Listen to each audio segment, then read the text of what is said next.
Welcome to starting point academy. मैं सालू आपका starting point academy पर स्वागत करती हूँ।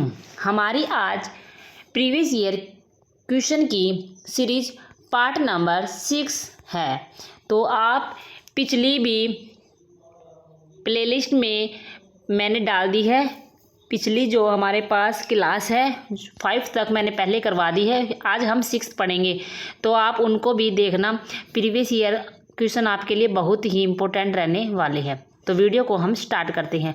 फर्स्ट क्वेश्चन है हमारे पास, कौन सा राज्य हरियाणा के पूर्व में है? तो हमें इन ऑप्शन में देखना है कि हरियाणा के पूर्व में कौन सा राज्य है। राजस्थान, जम्मू कश्मीर, गुजरात, उत्तर प्रदेश। तो इनमें से हमारे पास राइट आंसर उत्तर प्रदेश रहेगा, क्योंकि उत्तर प्रदेश हरियाणा के पूर्व में स्थित है। नेक्स्ट है हमारे पास राजा हर्षवर्धन ने कुरुक्षेत्र के पास थानेसर में अपनी राजधानी स्थापित की थी। तो आपको बताना है कि कौन सी शताब्दी में राजा हर्षवर्धन ने कुरुक्षेत्र के पास थानेसर में अपनी राजधानी स्थापित की थी। तो 6वीं शताब्दी में, 7वीं शताब्दी में, 8वीं शताब्दी में, 9वीं शताब्दी में। तो राइट आंसर हमारे पास रहेगा 7वीं शताब्दी में। 7वीं शताब्दी में राजा हर्षवर्धन ने कुरुक्षेत्र के पास थानेसर में अपनी राजधानी स्थापित की थी। नेक्स्ट बढ़ते हैं हम। नेक्स्ट है हमारे पास बड़खल झील एक प्राकृतिक झील है। एक क्वेश्चन तो हमारे पास आ गया कि अगर आपसे पूछ ले कि बड़खल झील क्या है, प्राकृतिक झील है या कृत्रिम झील है, तो हमारे पास क्वेश्चन बन गया है कि प्राकृतिक झील है, यह एक नेचुरल झील है। ठीक है। दूसरा है कि जो कि हरियाणा राज्य के किस डिस्ट्रिक्ट में स्थित है।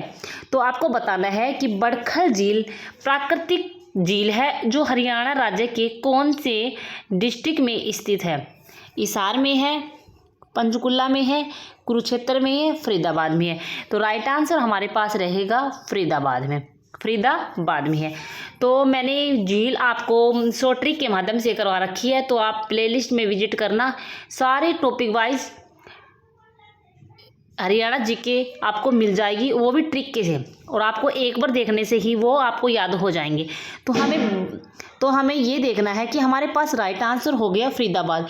तो एक और पूछा गया था पेपर में, इसका निर्माण कब हुआ था? इसका निर्माण 1947 में बड़खल झील का निर्माण हुआ था। ठीक है। तो अगर आपसे सन पूछ ले तो आपको 1947 करके आना है, जब भारत आज़ाद हुआ था। तो तब हरियाणा में बड़खल झील का निर्माण स्टार्ट हुआ था। ठीक है। तो राइट आंसर हमारे पास रहेगा फरीदाबाद। नेक्स्ट है हमारे पास, राष्ट्रीय दुग्ध अनुसंधान संस्थान NDRI मुख्यालय का स्थानांतरण करनाल में किस वर्ष हुआ? तो 1960 में हुआ, 1950 में, 1955 में, 1965 में। तो हमारे पास राष्ट्रीय दुग्ध अनुसंधान संस्थान NDRI मुख्यालय का स्थानांतरण करनाल में किस वर्ष हुआ? तो आपको बताना है कि इसका ट्रांसफ़र कब हुआ था। तो राइट आंसर हमारे पास रहेगा 1955 में। ठीक है।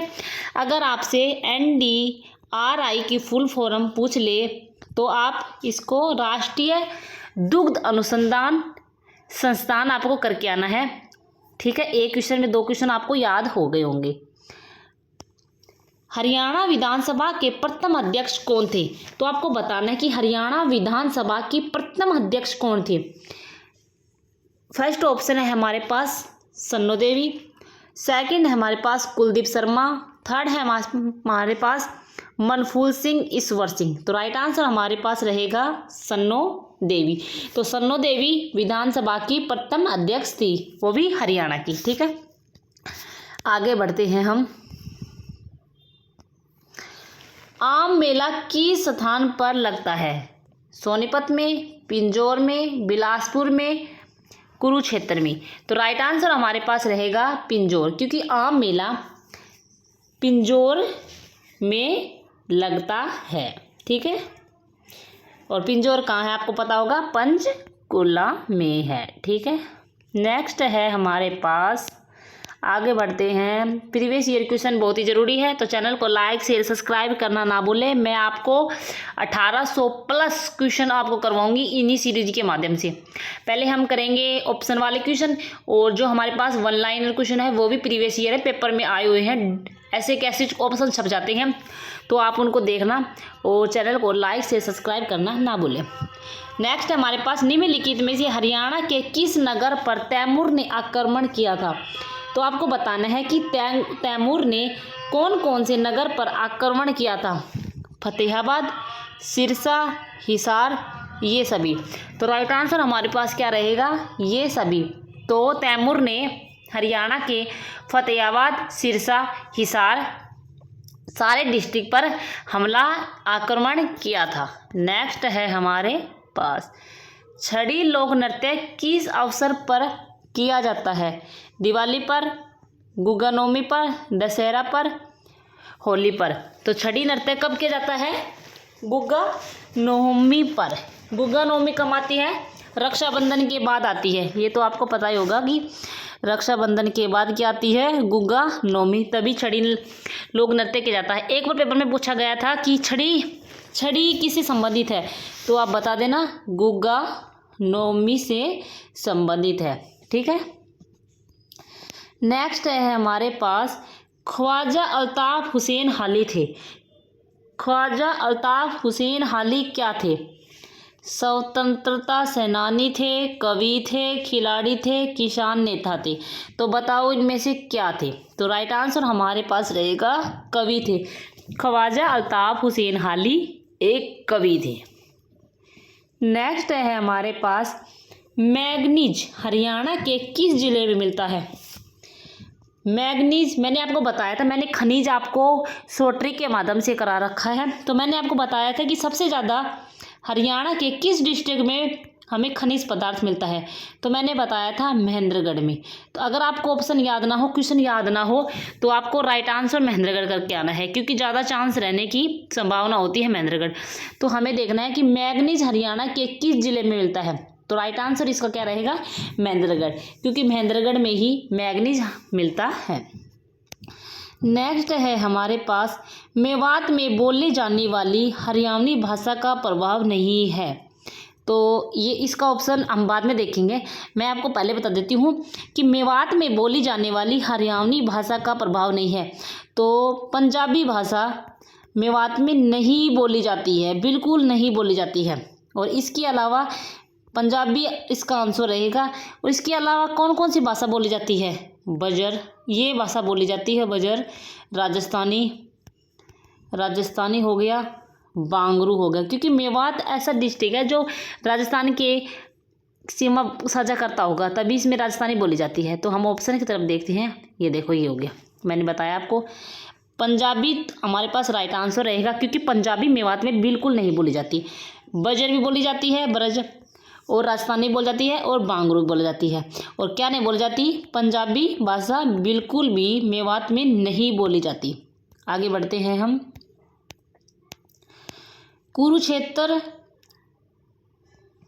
कुरुक्षेत्र विश्वविद्यालय में हस्तलेख संग्रहालय की स्थापना में सबसे अधिक योगदान किस विद्वान का रहा है। तो राइट आंसर हमारे पास क्या रहेगा, पंडित स्थाणुदत्त शर्मा, जयराम शर्मा, या सीताराम शास्त्री, कपिल देव। तो राइट आंसर हमारे पास क्या रहेगा, इसका राइट आंसर हमारे पास रहेगा पंडित स्थाणुदत्त शर्मा। पंडित स्थाणुदत्त शर्मा ने कुरुक्षेत्र विश्वविद्यालय में हस्तलेख संग्रहालय की स्थापना में सबसे अधिक योगदान दिया था। ठीक है। नेक्स्ट है हमारे पास समाज सुधारक पंडित बस्तीराम का जन्म कहाँ हुआ था। फर्स्ट ऑप्शन है हमारे पास छुड़ानी में, खेड़ी सुल्तान में, या पांची में, या सिसाना में। तो राइट आंसर हमारे पास क्या रहेगा, खेड़ी सुल्तान में। नेक्स्ट है हमारे पास 1919 में सर्वप्रथम रोलेट एक्ट का विरोध कहाँ हुआ था। तो आपको बताना है कि सर्वप्रथम रोलेट एक्ट का विरोध कहाँ हुआ था। हिसार में, सोनीपत में, अंबाला में, पानीपत में। तो राइट आंसर हमारे पास अंबाला रहेगा, क्योंकि अंबाला में सर्वप्रथम रोलेट एक्ट का विरोध हुआ था। तो राइट आंसर हमारे पास रहेगा अंबाला। नेक्स्ट है हमारे पास काला तीतर पर्यटन स्थल किस जिले में है? हिसार में है, जिंद में है, सिरसा में है, फतेहाबाद में है। तो राइट आंसर हमारे पास रहेगा सिरसा, क्योंकि सिरसा में एक अबूब शहर में हमारे पास तीतर पर्यटन स्थल है। ठीक है, आगे बढ़ते हैं। तो पर्यटन स्थल ये है जो ये तीतर है, ये 1-2 डिस्ट्रिक्ट में और है, जैसे पिपली में हुआ। तो आपको ऑप्शन के हिसाब से क्वेश्चन करना पड़ेगा। ठीक है, आगे बढ़ते हैं हम। 1857 की क्रांति में हरियाणा के किस जिले का योगदान रहा? तो 1857 की क्रांति में किस किस जिले ने अपना योगदान दिया? फर्स्ट ऑप्शन है हमारे पास गुड़गांव, सेकंड है हमारे पास रोहतक, थर्ड है हमारे पास हिसार, फोर्थ है हमारे पास उपरोक्त सभी। तो राइट आंसर हमारे पास रहेगा उपरोक्त सभी, क्योंकि गुरुग्राम और रोहतक और हिसार ने हरियाणा के ज़िले को योगदान दिया है। ठीक है, नेक्स्ट है हमारे पास बापोली किस ज़िले के अंतर्गत आता है? अम्बाला के, पानीपत के, करनाल के, जिंद के। तो राइट आंसर हमारे पास क्या रहेगा? पानीपत। पानीपत बापोली ज़िले के अंतर्गत आता है। नेक्स्ट है हमारे पास प्रसिद्ध फिल्मी नायक श्री सुनील दत्त का संबंध हरियाणा के किस जिले में है? करनाल से है, जिंद से है, पंचकुला से है, यमुनानगर से है। आपको बताना है कि सुनील दत्त हरियाणा के कौन से जिले से संबंध रखते हैं। तो राइट आंसर हमारे पास रहेगा यमुनानगर। ठीक है,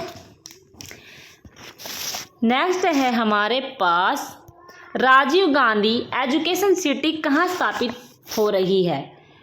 जब ये क्वेश्चन आया होगा तब हो रही है, अब हो गई होगी। तो राजीव गांधी एजुकेशन सिटी कहाँ स्थापित हो रही है? मानेसर में, सादोपुर में, राय में, कुंडली में। तो राइट आंसर हमारे पास रहेगा राय में। ठीक है, आगे हम बढ़ते हैं। इनमें से कौन हरियाणा के मुख्यमंत्री नहीं है? पंडित भगवत दयाल शर्मा, राव बीरेंद्र सिंह, बनारसी दास गुप्त, जीडी तपासे। तो राइट आंसर हमारे पास रहेगा जीडी तपासे, ये हमारे पास मुख्यमंत्री नहीं रहे। ठीक है, नेक्स्ट है हमारे पास हरियाणा विकास पार्टी की स्थापना किसने की है? तो हरियाणा विकास पार्टी की स्थापना किसने की है? बंसीलाल ने, देवीलाल ने, भजनलाल ने या भगवत दयाल शर्मा। तो राइट आंसर हमारे पास रहेगा बंसीलाल ने। बंसीलाल ने हरियाणा विकास पार्टी की स्थापना की थी। नेक्स्ट है हमारे पास रत्नावली किसकी प्रसिद्ध रचना है? रत्नावली जयदेव की, वाणभट्ट की, मध्वाचार्य की, हर्षवर्धन की। तो रत्नावली किसकी प्रसिद्ध रचना है? रत्नावली हर्षवर्धन की प्रसिद्ध रचना है। तो आज की क्वेश्चन हमारे पास एंड हो गए हैं। तो कल हम दूसरा पार्ट करवाएंगे। तो आपको लगातार आपको मैं 900 प्लस तो ऑप्शन वाइज, इससे भी 900 से प्लस ही है, 1300 क्वेश्चन के आसपास होंगे, मैं आपको ऑप्शन वाइज करवाऊंगी और 1000 प्लस क्वेश्चन मैं आपको वन लाइनर करवाऊंगी। तो आप चैनल को लाइक से सब्सक्राइब करना ना भूलें। ये हमारे पास 2000 के करीब पेपर रहेंगे, प्रीवियस ईयर क्वेश्चन रहेंगे। ठीक है, तो आप चैनल को लाइक से सब्सक्राइब करना। अगर आपको PDF, अगर आपको सारे प्रीवियस ईयर क्वेश्चन एक जगह चाहिए तो आप चैनल को लाइक से सब्सक्राइब करना ना भूलें, क्योंकि मैं डेली एक वीडियो प्रीवियस ईयर की डालती हूँ और मैंने टॉपिक वाइज भी मैंने क्वेश्चन करवा रखे हैं हरियाणा जी के, तो आप देख लेना। ठीक है, ओके, धन्यवाद।